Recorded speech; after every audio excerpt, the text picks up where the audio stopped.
Di dekat airport ada tempat ibadah orang Hindu. Apa namanya? Pura. Waktu saya dipersekusi di Bali, muncul satu gerakan ingin merusak pura. Saya buat video pendek. Jangan kalian rusak pura yang ada dekat airport, karena itu dibangun oleh Pemda, pemerintah daerah Riau, ingin menunjukkan bahwa kita terbuka untuk siapapun. Contoh kedua, pergilah ke pasar bawah. Di pasar bawah itu ada kampung pecinan, kampung saudara kita Tionghoa. Jalan apa namanya? Inilah, kalian jarang ke pasar bawah.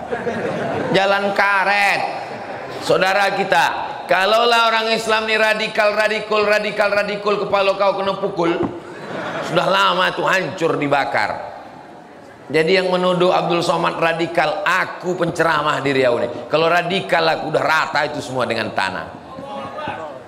Rahmatan lil alamin. Contoh ketiga, di depan Masjid Agung An-Nur, apa nama bangunannya? HKBP, Huria Kristen Batak Protestan Halak Ita Sasudina. Jadi kalau ditanya apakah orang Riau ini menerima masyarakat berbeda suku, berbeda bangsa, ya, saya kalau melarang orang melalui mikrofon, melalui ceramah, melalui khutbah bisa. Tapi kalau jadi pejabat, kalau jadi polisi, jadi tentara, cukup dengan pistolnya dicabut. Glenn kalau mau main judi, mainlah, main. Ku pecahkan ginjal Glenn. Selagi pistol itu masih hidup, pakailah. Jangan nanti udah pensiun, baru datang. Selesai Ustadz Somad pengajian baru, Ustadz apa yang bisa kita lakukan? Bapak masih aktif Pak? Baru selesai Pak. Banyak-banyak istighfar aja lah Pak. Dulu waktu pistol itu meletup, kenapa tak dipakai? Sekarang udah tinggal pistol air, baru bersemangat. Tapi jadilah. Subhanaka la ilma lana illa ma 'allamtana innaka antal alimul hakim.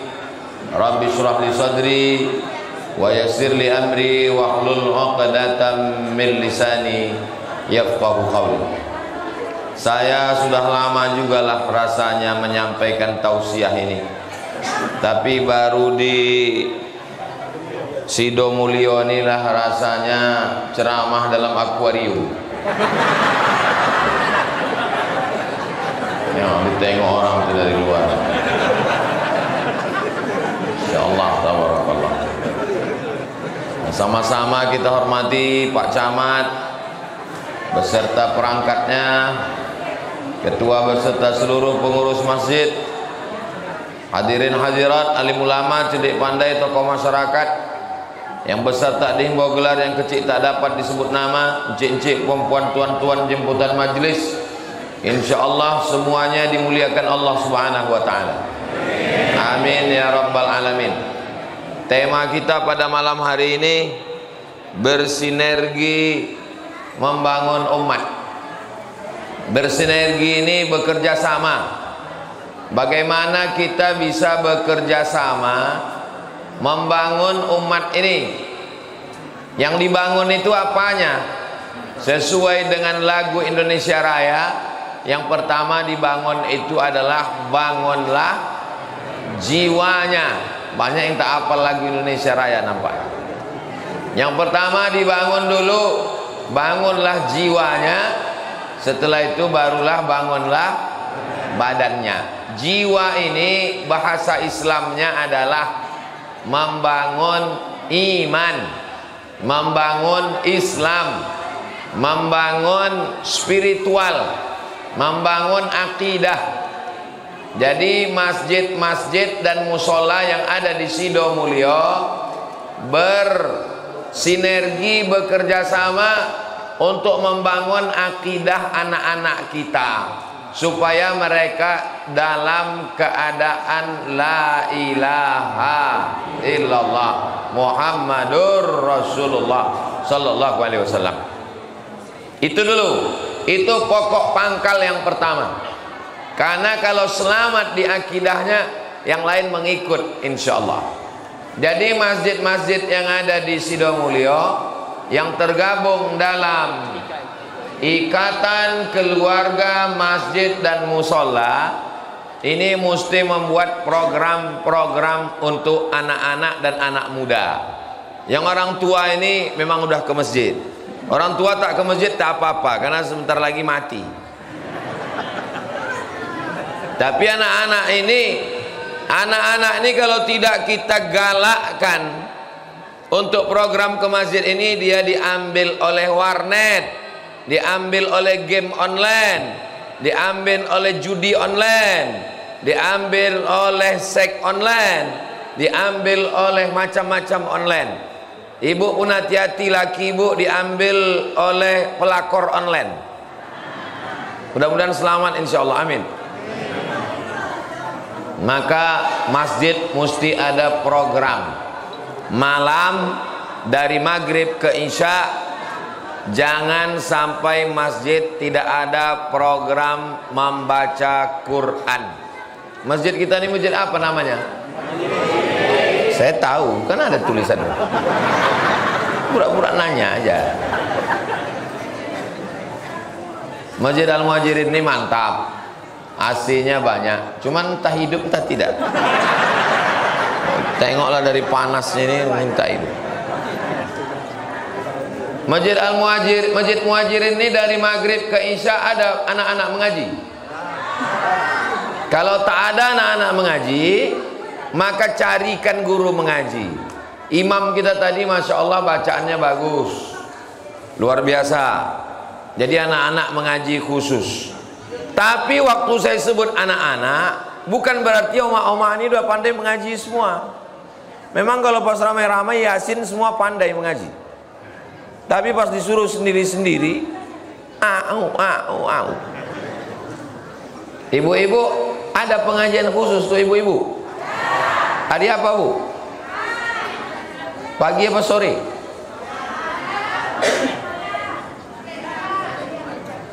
Anak-anak dari maghrib ke isya wajib, otomatis dia sholatnya 2 kali berjamaah, maghrib berjamaah, isya berjamaah. Ibu-ibu, kalau di tempat saya, ibu-ibu saya khususkan sore habis asar baca Yasin, Fatihah, Qul huwallah, Rabbil falak, Rabbin nas, pangkal Al-Baqarah, ayat kursi, ujung Al-Baqarah, tahlil la ilaha illallah, berdoa, habis itu baru pengajian.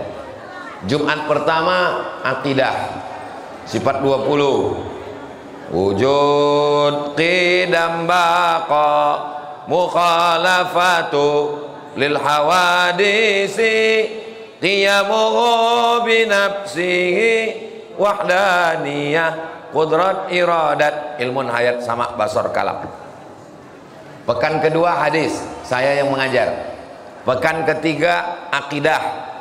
Pekan pertama akidah, kedua hadis, ketiga akhlak, keempat fikih, yang kelima baru tahsin, memperbaiki bacaan Al-Quran. Jadi yang masjid-masjid di perumahan Sidomulyo, Perumnas, yang sudah ada dari maghrib ke isya, ini tolong diteruskan. Siap Bapak Ibu menyuruh anak-anaknya ke masjid? Saya tanya sekali lagi, siap Bapak Ibu membawa anak-anaknya ke masjid? Ini janjinya udah diikrarkan dalam masjid. Jangan ada dusta di antara kita. Tapi walaupun kita sedang mengaji, itu kresek itu diisi juga. Yang pura-pura khusyuk, nampak lalu isi juga. Yang isi 2000 masuk surga, cuman agak lama sedikit. Bapak Ibu yang dimuliakan Allah Subhanahu wa taala, anak-anak ini kalau tidak kita bawa mengaji ke masjid, seandainya dia tempat agak sesat, mabuk-mabuk dia, sakau-sakau dia, karena pergaulannya di kuliah, di kampus, tapi nanti di hari tuanya dia akan kembali ke masjid karena kita sudah meninggalkan kenangan. Ini anak-anak ini yang di jendela, tengok tuh anak-anak. Tuh, ini omak pula ada. Hai guys. Anak-anak inilah yang akan. Bapak Ibu jamin bahwa Masjid Muhajirin ini masih ada orang sholat 50 tahun lagi? Jamin. Saya yakin 50 tahun lagi masih tetap ada tablik akbar di sini. Dari mana Ustadz yakin? Anak-anak inilah yang akan menghidupkan masjid ini, insya Allah. Sampai suara saya keluar, dengar kalian? Suara kalian tak ku dengar. Bapak Ibu yang dimuliakan Allah Subhanahu wa taala, jangan bangga dengan masjid yang besar. Karena di Andalusia masjid besar sekarang jadi museum. Tak boleh orang sholat di dalam. Jangan bangga dengan kota mayoritas muslim. Dulu juga muslim. Betapa 700 tahun di Andalusia. Andalusia itu di mana Pak Ustadz? Real Madrid, Barcelona, Spanyol. Ada orang Islam di situ. Tapi masjid sudah sempat dirubah menjadi museum. Zaman siapa itu perubahan? Ratu Isabella. Siapa namanya? Isabella. Isabella ini memaksa. Kalau mau tetap di Spanyol, kau mesti murtad. Kalau mau tetap tinggal di Spanyol, murtad kalian. Begitulah hebatnya kekuasaan politik. Belajar dari Spanyol. Politik kekuasaan kalau dipegang orang tidak seakidah. Tuh contohnya. Toleransi, toleransi, toleransi. Macam tak paham kita toleransi. Orang Riau inilah orang yang paling bertoleransi. Betul? Mana buktinya? Kalau dibilang orang Riau ini paling bertoleransi, mana buktinya? Kasih saya 3 contoh toleransi orang Riau. Mana yang anak muda? Aziz, anak muda. Kasih saya contoh 3 toleransi orang Riau. Itu. Kasih saya contoh 3 toleransi orang Riau. Di dekat airport ada tempat ibadah orang Hindu. Apa namanya? Pura. Pura. Waktu saya dipersekusi di Bali, muncul satu gerakan ingin merusak pura. Saya buat video pendek. Jangan kalian rusak pura yang ada dekat airport, karena itu dibangun oleh Pemda, pemerintah daerah Riau, ingin menunjukkan bahwa kita terbuka untuk siapapun. Contoh kedua, pergilah ke pasar bawah. Di pasar bawah itu ada kampung pecinan. Kampung saudara kita Tionghoa. Jalan apa namanya? Inilah kalian jarang ke pasar bawah. Jalan karet. Saudara kita, kalaulah orang Islam ini radikal kepala kau kena pukul, sudah lama itu hancur dibakar. Jadi yang menuduh Abdul Somad radikal, aku penceramah di Riau ini. Kalau radikal aku udah rata itu semua dengan tanah. Rahmatan lil alamin. Contoh ketiga, di depan Masjid Agung An-Nur, apa nama bangunannya? HKBP, Huria Kristen Batak Protestan Halak Ita Sasudina. Jadi kalau ditanya apakah orang Riau ini menerima masyarakat berbeda suku, berbeda bangsa? Ya. Apa nama jalan yang paling besar di Pekanbaru? Jalan Sudirman. Paling panjang Jalan Sudirman, dari mulai tepi Sungai Siak sampai ke airport, kalau diteruskan sampai ke Teluk Kuantan. Jalan Sudirman paling besar. Apakah Sudirman itu orang Melayu? Jenderal Sudirman, Panglima besar gerilya, wong Jawa, sedulur sederek sedoyo. Apa nama gedung yang paling besar di Jalan Sudirman? Gedung Suman HS. Apa arti HS itu? Hasibuan. Di sampingnya ada gedung lagi, kantor gubernur, namanya Gedung Kaharudin Nasution. Nasution itu orang Melayu.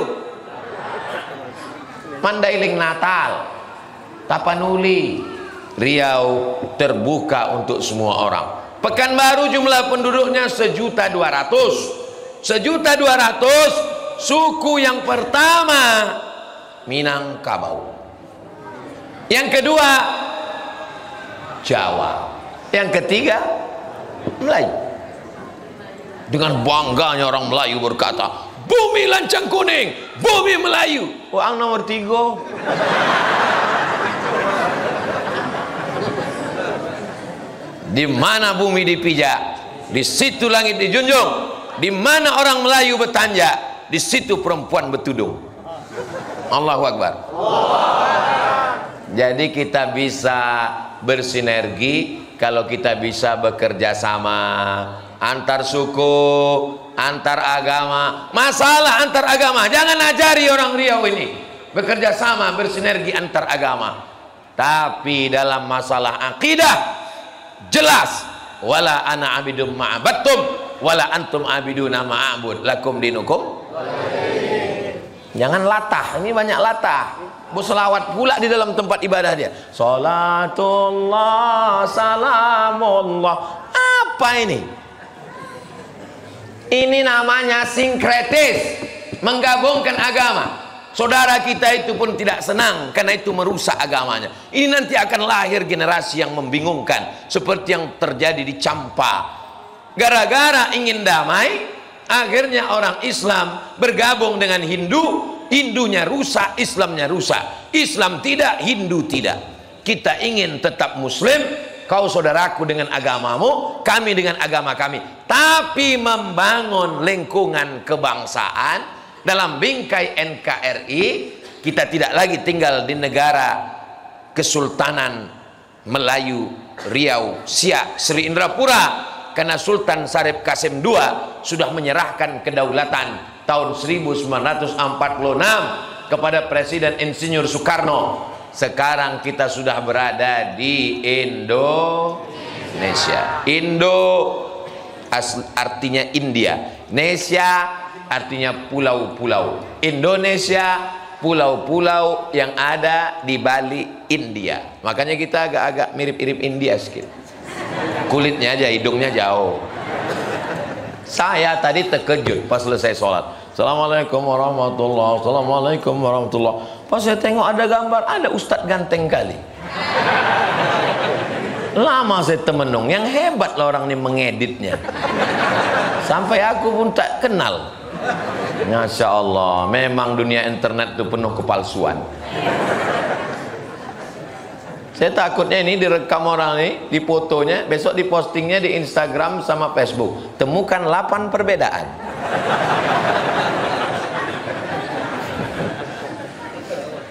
Siap jaga persatuan? Ya.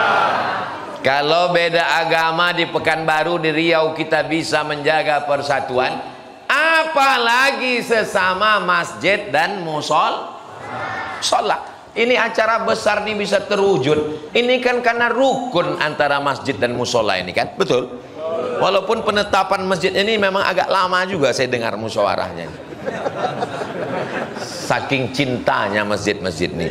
Setiap masjid nih katanya Ustadz Somad mesti ke masjid saya, Ustadz Somad mesti ke masjid saya. Sedangkan jadwal Ustadz Somad ini 1 bulan untuk Pekanbaru cuman 5 titik. Khutbah Jumat, Jumat sore, malam Sabtu, Sabtu subuh, Sabtu siang. Yang mau diisi ini 1000 masjid di Pekanbaru. 1 bulan jatahnya cuman 5. Berarti 1 tahun cuman berapa itu? 60 masjid. Kalau saya isi ini 2 gondangnya. Kalau tak saya berhenti, masjid ini berhenti. Alhamdulillah, bersatu musola dan masjid Sidomulyo, dipilihlah Masjid Muhajirin. Kenapa Masjid Muhajirin ini yang lulus? Saya yakin dan percaya karena dilihat dari sarana prasana, memang Masjid Muhajirin yang paling bagus mungkin. Karena saya belum juga nampak masjid yang lain. Sound sistemnya bagus, kaligrafinya bagus, AC-nya, kipasnya bagus, atapnya bagus, ada daftar keuangannya lengkap, walaupun belum ada duit masuk nampaknya. Belum ada duit keuangan masuk. Ada pula lapor keuangan anak yatim, fakir miskin, suara imamnya bagus, kaligrafinya cantik. Jadi mudah-mudahan masjid-masjid lain ambil contoh Masjid Muhajirin ini, insya Allah. Ada sekolah MDA-nya. Nah, ini penting. Jangan masjid itu hanya sekedar subuh, zuhur, asar, maghrib, isya. Anak-anak sekolah di mana? Jadi kalau membangun masjid ke depan, siapkan tanah lapang, tanah kosong, supaya ada anak-anak sekolah MDA. Tapi anak sekolah MDA, alah nasib MDA sekarang, hidup segan mati tak mau, macam kerakap tumbuh di batu. Tapi mau menghidupkan MDA ini mudah saja. Buatkan perda, peraturan daerah. Siapa yang anaknya tak punya ijazah MDA tak boleh masuk SMP. Bisa apa tak bisa? Bisa. Kalau dibuat perda macam itu, siapa yang tak lulus MDA tidak boleh masuk SMP. Tak boleh berbini. Untuk mengentaskan buta huruf Al-Quran. Bapak setuju? Iyalah bapak setuju, bapak udah berbini. Yang belum nih, berapa banyak sekarang kepala rumah tangga tak pandai mengaji. Waktu ditanya mengaji, pandai kau mengaji? Pandai pak. Coba baca. Wadduha wallaili idza saja. Rupanya kena hafal. Hebat Masjid Muhajirin ini. Disediakan tisu karena panas. Di masjid lain kalau kepanasan disediakan kipas angin. Kalau di sini tidak disediakan tisu.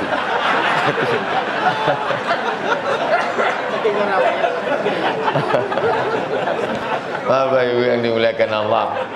Ada pula pengawalnya sebelah kanan. Pengawal pun kepanasan pergi pula ke belakang mencari kipas angin. Anak-anak jangan sampai tak mengaji. Karena tanggung jawab mengaji ini tanggung jawab ayah atau ibu. Ayah, bapak hati-hati pak. Bapak akan diminta tanggung jawab di hadapan Allah. Sudahkah kau ajar anakmu mengaji? Yang sudah menyerahkan anaknya ke Muhajirin, alhamdulillah. Yang belum menyerahkan, walaupun malam ini banyak yang tak datang, karena penduduk Muhajirin ini kabarnya berapa perumahan Sidomulyo nih? 5 RW. 5 masjid, 1 musola, penduduknya tadi 20.000 apa berapa? Jadi kalau 20.000 penduduknya, ini paling 10%-nya ini. Ini upil-upilnya aja Bang. Artinya banyak yang tak ke masjid. Dan kalau mereka datang ke masjid terlalu penuh, masjid ini membludak. Mungkin di masjid lain atau mereka mungkin streaming. Tapi saya yakin pesan-pesan malam ini sampai ke telinga mereka, karena mereka semuanya punya paket dan menonton channel Ustadz Abdul Somad Official. Subscribe, like, share, and comment.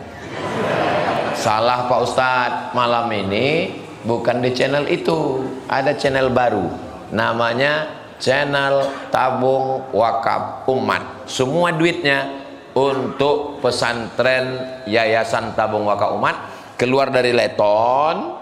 Ingat Leton? Ah, itu ada Simpang Bingung, tahu Simpang Bingung? Ah, belok ke kiri sebelum pemakaman Covid, ah, disitulah letak pesantrennya. Sebelum masuk TPU, singgah dulu ke YTWU. Kalau udah ke TPU, jangan ke YTWU lagi. Karena kami tidak menerima hantu. Yang kami terima hanya manusia yang ada di situ. Oke, boleh buka handphone semuanya? Boleh, silakan buka handphone. Enggak, buka YouTube. Udah, buka YouTube. Ah, tulis di YouTube itu Tabung Wakaf Umat. Ah, tabung. Saya tidak ada ngajak subscribe untuk channel saya, tak ada. Channel saya itu 20 lebih subscribernya udah. Tabung Wakaf Umat. Udah dapat? Ah, Tabung Wakaf Umat. Ah, itu dia. Subscribernya sekarang 455.000. Videonya 629. Ah, itu dia. Video yang terakhir, ini khutbah saya tadi 3 jam yang lalu. Sudah ditonton 935 orang. Kenapa sedikit kali yang nonton? Bagi yang belum subscribe, subscribe. Oh, saya rupanya belum subscribe. Udah aku subscribe Ustaz. Ngajak orang subscribe, rupanya kita belum subscribe. Keuntungannya duit dari TWU ini semuanya masuk. Jadi Bapak Ibu yang menonton channel ini otomatis sudah berinfak untuk tabung wakaf umat. Tabung wakaf umat bukan punya Abdul Somad. Kalau mati Abdul Somad, mati Ustaz Al-Nob, entah mana di antara kami ini yang duluan, terserah Allah SWT. Kami tak ada meminta. Ustaz Al-Nob tak pernah berdoa, ya Allah matikan Ustaz Somad dulu, tak pernah. Saya pun tak pernah begitu. Kami selalu berharap bersama kami di YTWU mudah-mudahan bisa bertetangga di surga. Bapak-bapak ikut juga, cuman agak lama sedikit. Insya Allah kita bersama dengan Nabi Muhammad SAW. Isi masjid dengan mengaji. Apa kendalanya? Guru mengaji tak ada. Minta ke Ustaz Al-Nob, kita punya banyak stok. Sedangkan guru mengaji ke tempat daerah Tenayan Raya, tempat Batu Bata, yang tak ada orang guru mengaji, dikirim ke sana, digaji oleh TWU, dikirim makanan bulan suci Ramadan. Berapa guru dikirim sekarang ke sana Ustaz Al-Nob? Di Tenayan ada satu Ustaz, di Bagan Benio ada 2. Bagan Benio 2 orang, di Tenayan Raya ada 1 orang. Guru-guru mengaji digaji. Ini semua. Tapi untuk di Muhajirin kami tak sanggup menggaji. Ya, jangan pula minta ke kami lagi nanti. Bapak Ibu yang dimuliakan Allah Subhanahu wa taala. Adapun ibu-ibunya maka mengaji sore Jumat. Yang sudah mengaji alhamdulillah. Yang belum mengaji apalagi ditunggu, Bu. Malaikat maut udah dekat, udah di pasar pagi Arengka udah. Tak lama lagi sampai kemari. Inna lillahi wa inna ilaihi raji'un. Apa yang mau kita tunggu lagi sebelum kita beramal menghadap Allah Subhanahu wa taala? Ini poin yang pertama. Bapak-bapaknya kapan mengaji? Pengajian di Masjid Muhajirin ini seminggu berapa kali? Sekali seminggu. Sabtu subuh. Mantap. Tapi kalau bisa tambah sedikit. Supaya apa? Paling tidak 3 pengajian. Pertama akidah, supaya akidahnya kuat ahlus sunnah wal jamaah. Yang kedua fikih, fikih sholat, hatam fikih sholat, fikih puasa, hatam fikih puasa, fikih zakat, hatam fikih zakat, fikih haji umrah, hatam fikih umrah. Insya Allah umrah bersama Ustadz Abdul Somad bulan Februari insya Allah. Amin. Berjumpa kita di Makkah insya Allah. Ongkos tanggung masing-masing. Fikih muamalah, jual beli, utang piutang, gadai menggadai, jangan sampai rupanya kita termakan riba. Jadi betul-betul berkulikurung bersilabus. Dengan Ustaz Abdul Somad ngajinya apa? Kitabnya 2. Sekarang sedang mengkaji 2 kitab. Pertama At-Targhib wa Tarhib. Yang kedua kitab Riyadhus Shalihin min kalami Sayyidil Mursalin. Rata-rata ustadz-ustadz kita ini mengajinya pakai kitab sekarang. Ada kitab hikam. Siapa itu Ustaz Al-Nob? Kitab hikam Ibnu Athaillah Sakandari, Ustadz Hasbullah. Ada namanya kitab Bulughul Maram, itu dengan Ustadz Zul Hendri Rais. Ada lagi kitab Aqidatul Awam. Aqidatul Awam, syarahnya Jala'ul Afham. Jadi tidak lagi kita ceramah. Ada sebagian tempat nih, asal nampak ustadz tuh langsung ingat judul ceramahnya. Kalau dengan ustadz ini sabar biasanya nih. Insya Allah ngaji sabar. Marilah kita sabar, marilah kita sabar. Laki kita hilang sabar, selop kita hilang sabar. Itu bukan sabar, itu bongak. Sabar itu artinya sabar keluar duit untuk menolong agama Allah. Itu sabar. Sabar itu artinya sabar menahan kantuk untuk tahajud malam. Itu sabar. Itulah sabar yang tinggi itu. Adapun sabar karena kematian, sabar karena sakit, itu memang mau tak mau mesti sabar. Ada orang sakit, tak sabar, ia makin sakit. Rupanya kalau tak sabar kita sehat, rupanya tetap sakit. Jadi orang yang sabar karena sakit, orang sabar karena kebakaran, orang sabar karena kerugian, itu memang mau tak mau, suka tak suka, mesti sabar. Sabar yang tinggi kualitasnya itu adalah sabar tak ganti mobil baru, sabar tak ganti rumah baru demi untuk rumah Allah. Allahu Akbar. Itulah orang yang layak mengatakan Allah Maha Besar. Rupanya kalau kita sabar, akhirnya datang juga kipas angin itu. Betul, memang terbukti malam. Itulah kalau kita sabar. Memang agak-agak 2-3 kali sindir dia baru turun. Itu namanya usaha. Itu ikhtiar. Jangan kita diam aja, udah diam pas keluar baru bercakap. Memang saya orangnya tak gitu. Saya orangnya to the point. Simbah daun nampak buah. Kalau panas saya bilang panas. Kalau dingin saya bilang dingin. Kalau enak saya bilang enak. Memang saya begitu dari dulu. Tak pandai saya menutup-nutupi. Tapi ibu yang dimuliakan Allah Subhanahu wa taala, jiwanya dibangun di masjid. Satu hari berapa kali jumpa? 5 kali. Subuh, zuhur, asar, maghrib, isya. Ada Pak Ustadz saya satu kompleks, satu perumahan kami di Sidomulyo. Sidomulyo. Sido itu artinya datang kan? Sido itu bahasa Jawa artinya jadi. Sido dadi. Sido jadi, mulio jadi mulia. Jadi siapa aja yang tak mulia datang ke perumahan ini jadi mulia. Nah itu hebatnya. Amin. Nama itu doa. Jadi kalau banyak kita berdoa dikabulkan Allah salah satunya insya Allah. Amin ya rabbal alamin. Jadi membangun kebersamaan kita ini di masjid dengan sering berjumpa, subuh berjumpa, zuhur berjumpa, asar berjumpa. 3 kali tak berjumpa mulai bertanya, Syanu dulu mana dia? Meninggal dia Pak Ustaz. Kirimkan Al-Fatihah. Mak penuh dan duit dah. Di tempat lain dibuat kotak. Tempat-tempat lain dibuat kotak. Tak tahu kita entah apa isinya, entah penuh entah tidak. Tapi di Muhajirin ini mantap, dibuat kresek transparan. Jadi duit-duit nampaklah Pati Murah membawa golok gitu. Menggoyang-goyang duit di dalam.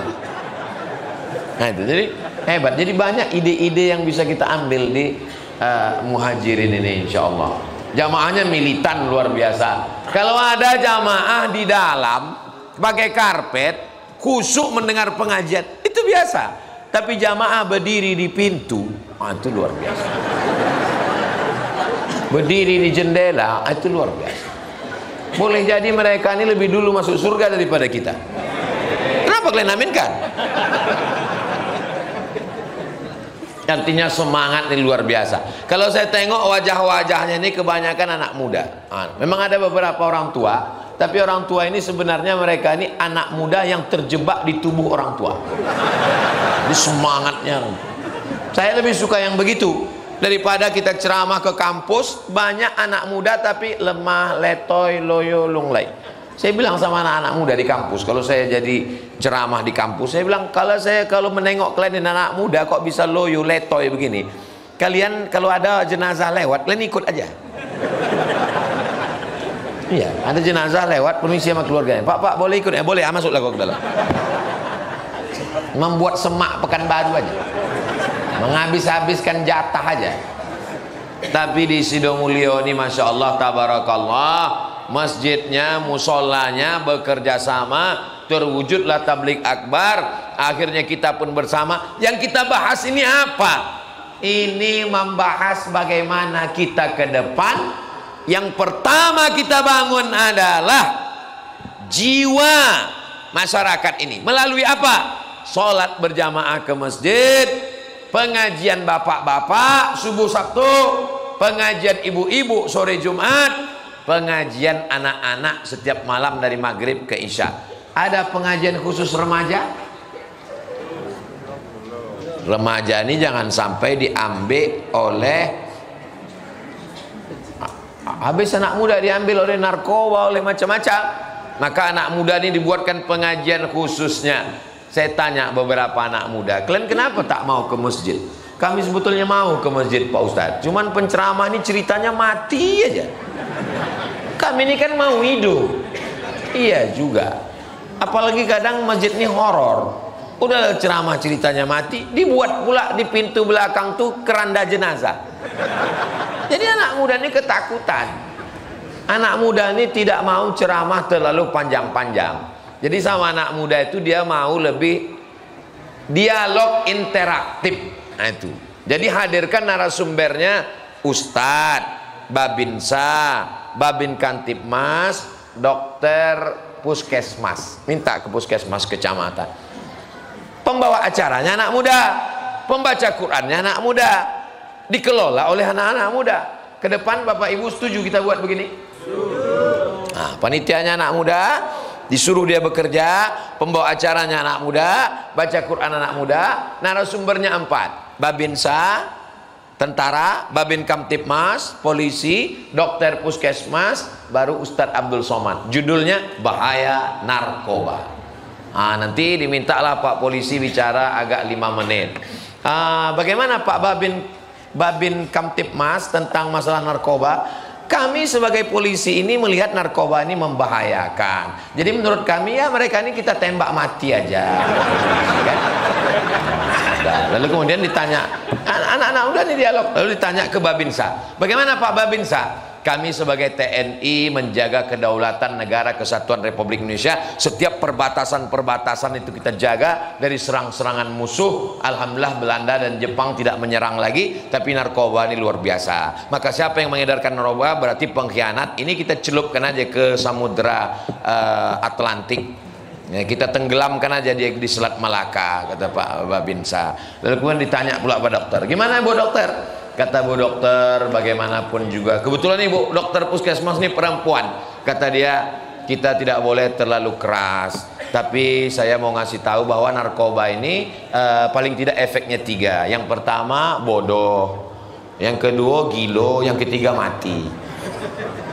Habis itu ditanya pula Ustadz, bagaimana Pak Ustadz Abdul Somad tentang narkoba ini?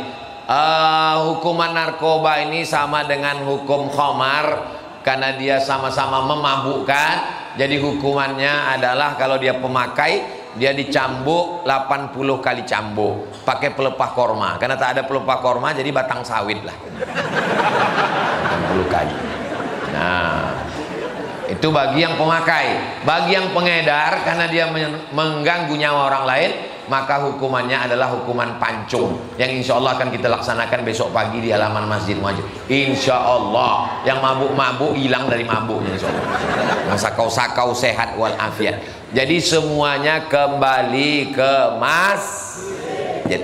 Yang tuanya ke masjid, bapaknya ke masjid, amaknya ke masjid, anaknya ke masjid maghrib ke isya, ibu-ibunya ke masjid, anak mudanya juga ke masjid. Pokok pangkal masalah kita kalau jauh dari masjid. Ada orang seumur hidupnya ke masjid cuma 2 kali. Pertama akad nikah, kedua jenazah. Tapi alhamdulillah di perumahan Sidomulyo ada orang macam itu di Sidomulyo. Dulu memang ada, tapi udah mati dah. Yang sekarang nih orang baik-baik semua ini, alhamdulillah. Ya Allah, yang malam ini baru pertama kali ke masjid, mudah-mudahan istiqomah ya Allah. Amin.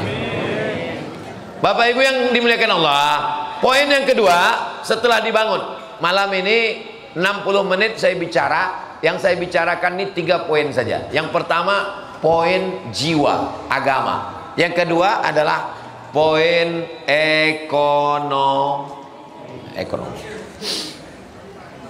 Masjid idealnya punya tempat belanja. Duitnya dari mana? Duitnya masyarakat mengumpulkan duit. Beli beras langsung tanpa melalui lintah darat. Lintah darat memodali petani. Dipinjamkan duit beli pupuk, dipinjamkan duit untuk beli traktor, tapi nanti waktu panen yang menetapkan harganya bukan petani, tapi lintah darat. Rentenir, jangan sebut rentenir, terlalu mulia. Lintah darat, semua yang di air ini asal naik ke darat gawat. Lintah darat sama buaya. Lintah darat ini bisa diputus. Masjid langsung ke petani, petani dimodali, sehingga waktu panen harga antara petani dengan masjid. Jadi masjid sudah menyelamatkan petani dari rentenir. Sekarang ada orang tak pernah ke sawah, tak pernah menanam padi, tapi duitnya lebih banyak daripada petani. Siapa dia? Rentenir. Siapa yang bisa menyelamatkan ini? Yang bisa menyelamatkan ini masjid. Duit orang masjid banyak. Ini jamaah nih kalau dihitung-hitung malam ini mungkin ada sekitar berapa TPS ini nampak? Ada 3.000, ada nih 3.000. Kalau dihitung sama jin ifritnya, sama Rokib Atid Kiroman Katibin, jadi kalau 3.000 orang, satu orang 100.000, 3.000 orang, satu orang 100.000. Jadi berapa duit terkumpul? Memang kalau belum makan malam nih payah ngitung memang. 100.000 kali 3.000, 300 juta. 100.000, 100.000, 100.000, 100.000. Kalau dikutip bapak, duit bapak 100.000, bapak mau enggak? Saya mau. Kutip sekarang, saya keluarkan sekarang. Lalu kemudian kita belanja. Habis pengajian, maka dibuat paket-paket sembako. Isinya beras, gula, minyak, kebutuhan pokok. Lalu kemudian dengan harga yang rendah, karena kita tidak melalui agen langsung ke petani, lalu kemudian menyelamatkan dari rentenir, dan hasil dari dagang itu hasilnya untuk masjid. Bagus apa tak bagus? Baik apa tak baik? Itulah yang dilakukan Nabi Muhammad SAW. Makanya orang Yahudi itu marah dengan Nabi. Kenapa orang Yahudi marah? Karena Nabi mengganggu pasar orang Yahudi.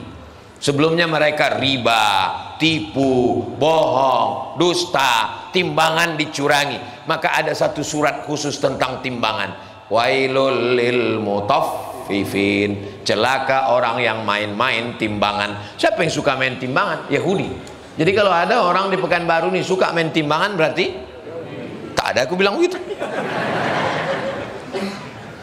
Maka ini kalau kita perbaiki ini, ekonomi umat bangkit. Jangan belanja ke tempat orang yang kalau duitnya banyak dia jadi kaya. Yang kaya makin kaya, yang miskin makin melarat.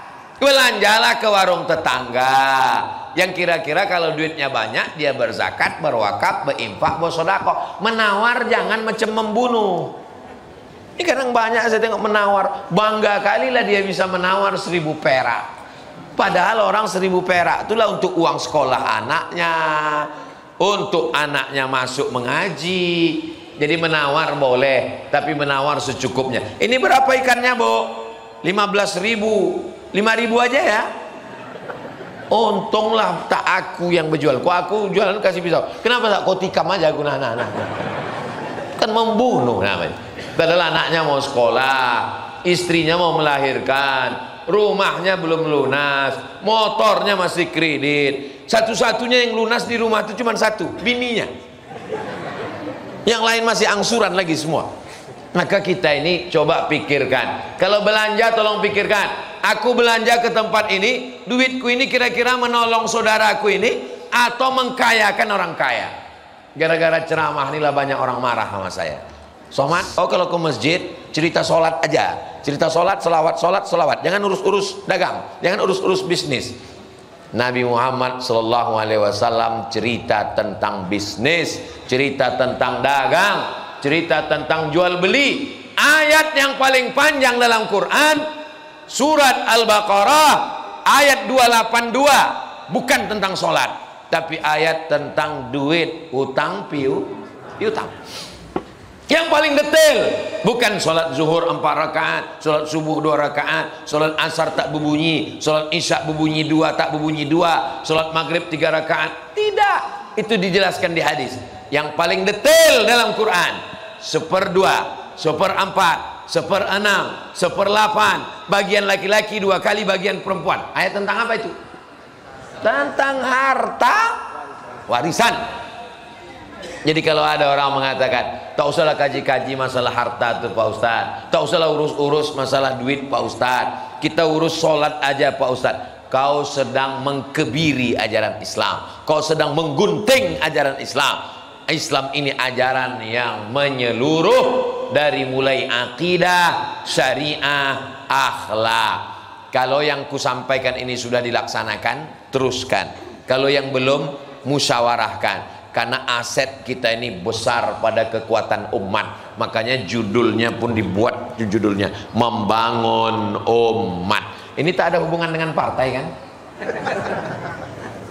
Poin yang ketiga, saya kalau ceramah itu biasanya pakai poin.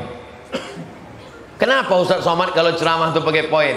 Supaya adik-adik mahasiswa biasa berpikir sistematis, supaya kalian walaupun tak mencatat ada pikiran. Apa yang dijelaskan Abdul Somad tadi? 3. Yang pertama, membangun jiwa, spiritualitas, agama. Yang kedua, membangun ekonomi. Yang ketiga, membangun politik. Saya berceramah, jangan minum khamar, jangan main judi, jangan berzina. Bagus apa tak bagus? Bagus. Menggelegar.